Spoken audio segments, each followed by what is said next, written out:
supera esta barrera de los 90.000 nuevos casos y también lo lamentable, la cifra más alta de fallecidos. Pero hay varios temas que queremos conversar a esta hora. Estamos ya junto al doctor Ignacio Silva, infectólogo y académico de la Universidad de Santiago. Doctor, muchísimas gracias por esperarnos y poder comentar estas cifras y por sobre todo también lo que se ha conocido de esta estrategia. ¿Cómo está?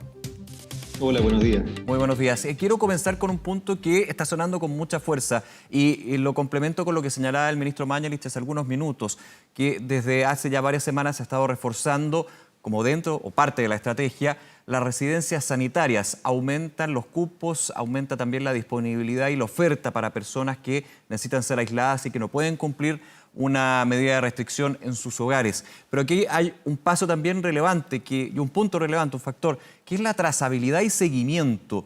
¿Cómo ha visto usted en su experiencia este punto? Nos ha tocado hablar con varios infectólogos, infectólogas y siempre llegamos un poco a eso, de que quizás el punto más débil hasta ahora y que es clave justamente para buscar bajar el número de casos, la tasa de contagio, es poder hacer un seguimiento efectivo, una trazabilidad eficiente y un aislamiento que tenga resultados finalmente. Sí, efectivamente una de las principales medidas de contención en cualquier pandemia y de todas las enfermedades infectocontagiosas es el detectar tempranamente a los casos positivos. Para esto las estrategias de testeos masivos son las que tienen mejores resultados.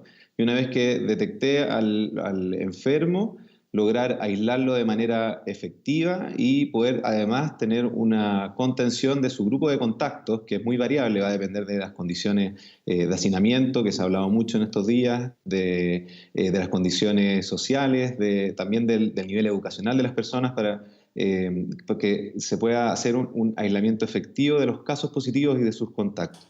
En los países donde se ha tomado esta estrategia de manera estricta, han demostrado que rápidamente disminuir su tasa de contagio y lograr controlar sus epidemias. ¿Falta este seguimiento, doctor? De alguna manera, claro, porque se identifican los casos, hay un universo de testeo que ha ido en aumento. Se destacaba, por ejemplo, que ya se llega a más de 546.000 test hechos y que se ha aumentado también la disponibilidad para ir aumentando diariamente los testeos. Pero lo que yo he podido escuchar es que el seguimiento, es decir, llamar todos los días, ver si efectivamente la persona se encuentra aislada, es relevante y ahí como que nos falta algo, ¿no?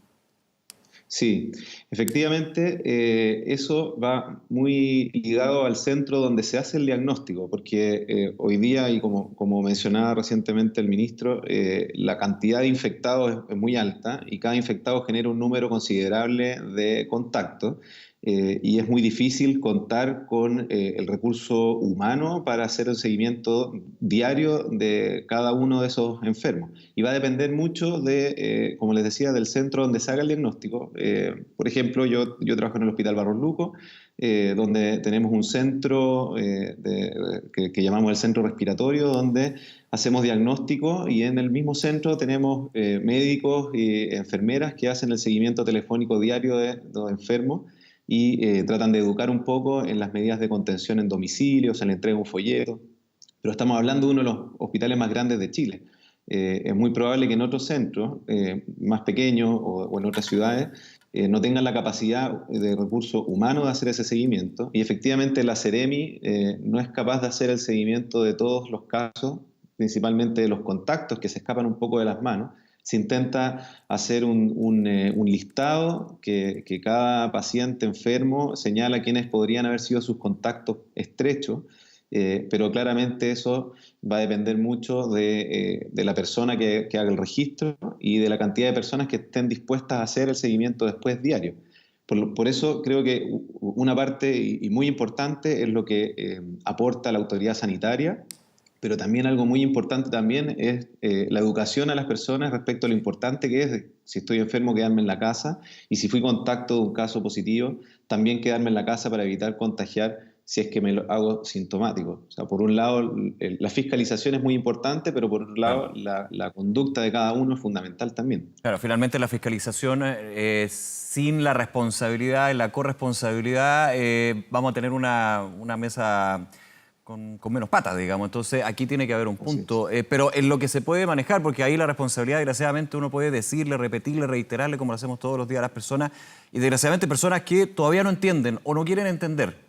Y eso hay una labor que desde la autoridad, los medios de comunicación también tenemos que seguir aumentando. Pero desde lo que ha sido su trabajo incesante, doctor, en el hospital, y en este punto donde se va siguiendo los casos, fiscalizando, se necesitan más personas, ¿no? Yo me imagino que también dentro de todas las funciones que tienen que desarrollar, el estar constantemente llamando a las personas, tratando de llamar a todas las personas con el alto número de nuevos casos que se da, es una pega súper difícil. Sí, en el hospital hasta donde yo sé, por lo que he conversado con colegas de otros hospitales, se está haciendo más o menos lo mismo, al menos en la región metropolitana. eh, Se han reconvertido funciones. O sea, hoy día hay médicos de algunas especialidades haciendo trabajo administrativo, sobre todo especialidades que no tienen habitualmente un contacto muy estrecho con el enfermo y sobre todo enfermo respiratorio. Tenemos hoy día un número de estudiantes que se han ofrecido como voluntarios para hacer trabajos administrativos y que va no solo de llamar a los enfermos y a sus contactos, va también de trabajo, de camillar, de mover a los pacientes de un servicio a otro. Hoy día los hospitales, si bien no se ha visto un total colapso, es porque los hospitales se han ido adaptando a esta pandemia, han ido aumentando su complejidad, su capacidad de cama, y eso ha hecho que falten manos. O sea, por mucho que abramos camas y recibamos ventiladores y camas críticas, necesitamos personal para tratar a los pacientes, sumado a que hay un número no menor de funcionarios que han caído enfermos o que han salido por contacto. Entonces, el trabajo ha sido repartido y un poco transversal. Tenemos más manos que lo que teníamos antes, pero siempre se hacen cortas. De todas maneras, doctor, en ese punto hay otro elemento que quería conversar con usted, que es el del contacto estrecho. A su juicio, con lo que ha podido conversar, lo que ha podido ver también, ¿ha quedado claro qué es un contacto estrecho, la definición y por sobre todo lo que la gente entiende como un contacto estrecho, que es un tema, vuelvo al punto, de la corresponsabilidad, la responsabilidad de uno de entender que cuando soy contacto estrecho tengo que pensar que yo tengo el virus, aunque todavía no me he hecho el PCR? ¿Está bien definido eso? Yo creo que ha habido poca educación al respecto, pero a veces, a ver, que en nuestra experiencia, muchas veces nos damos cuenta de que la gente que ha estado en contacto en un caso positivo, incluso contactos que no son definidos como estrechos, sí están preocupados de preguntar, a ver, tengo que hacerme el examen, yo estuve, no sé, la definición es, a grosso modo, es muy operacional, es estar por más de 15 minutos a menos de 1 metro sin una mascarilla como elemento de protección personal. Esa definición así literal creo que no se maneja mucho y muchas veces al revés, pecamos de exagerados y alguien que saludó o que pasó donde había un caso positivo se preocupa mucho de saber si eso no es un contacto. Pero creo que el problema ha sido que la información que nos ha entregado es qué hacer si soy contacto o qué hacer si no lo soy. Se ha entregado información controversial por las autoridades, que muchas veces va en contra de lo que han dicho los asesores o el comité, como por ejemplo el hecho de que si yo tengo una PCR negativa, al ser contacto puedo reintegrarme a mis funciones. Eso claramente genera confusión porque como la definición dice, bueno, si yo soy contacto estrecho me tengo que ir 14 días Claro. porque durante esos 14 días yo puedo desarrollar la enfermedad. Independiente, Si yo al sí, segundo... independiente, perdón, doctor, para dejarlo súper claro, y creo que es súper importante ese tema, si la PCR me dio negativa la primera, voy a tener que llegar en algún minuto a hacer una segunda, o por lo menos esperar los 14 días de aislamiento, pese a que un PCR, por ejemplo, en el día 3, que de hecho se recomienda, ya ha quedado un poquito más claro de que la PCR se recomienda hacer este test al día 5, obviamente dependiendo de si no hay síntomas. Si se presentan síntomas, ya claramente entender que uno tiene el coronavirus. Sí, efectivamente, el resultado de una PCR negativa en los primeros días post-contacto no quiere decir nada, porque todavía, si es que me contagié, todavía estoy en un periodo de incubación y todavía no tengo suficiente material genético, que es lo que detecta la PCR, como para tener un examen positivo. Incluso al 5.º día, que podría tener un mejor rendimiento que en los primeros días, la probabilidad de que si estando enfermo la PCR salga positiva es menor a un 40%. O sea, el tener una PCR positiva, o sea, negativa, perdón, no descarta que esté enfermo. Por eso es fundamental esperar los 14 días completos.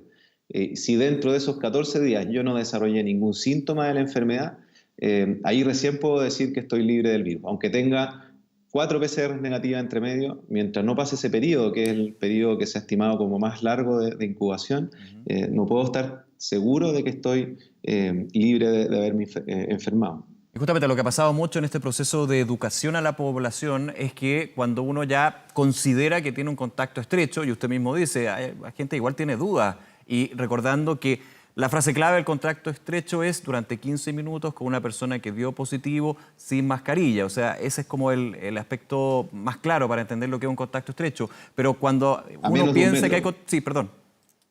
Y a menos de 1 metro, que y a menos de 1 metro, clave. Que el contacto es cercano. Clave, porque el distanciamiento social, físico ahí es clave, a menos de 1 metro. Cuando una persona piensa que tiene contacto estrecho, reacción humana, que creo que es súper entendible, es me tengo que hacer el PCR ahora, inmediatamente, para no contagiar a mi familia, para no contagiar a mis compañeros de trabajo, alrededor. El problema es que si ya estoy en el segundo día, tercer día, el PCR seguramente me va a dar negativo. ¿Y qué va a pasar al 7º día? Podría ser una historia distinta.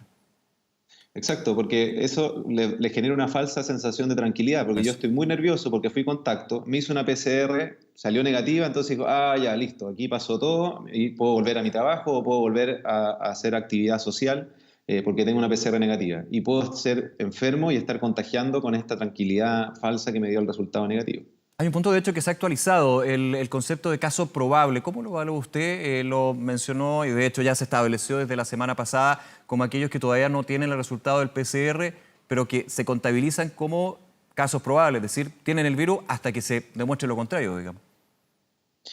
Sí, eso es una buena estrategia para disminuir la cantidad de PCRs que se realizan, considerando que es un insumo que es agotable, que no es infinito, y reservar las PCRs para ciertas situaciones. Yo creo que todavía no hemos llegado, afortunadamente, al punto de tener que restringir absolutamente la toma de PCR.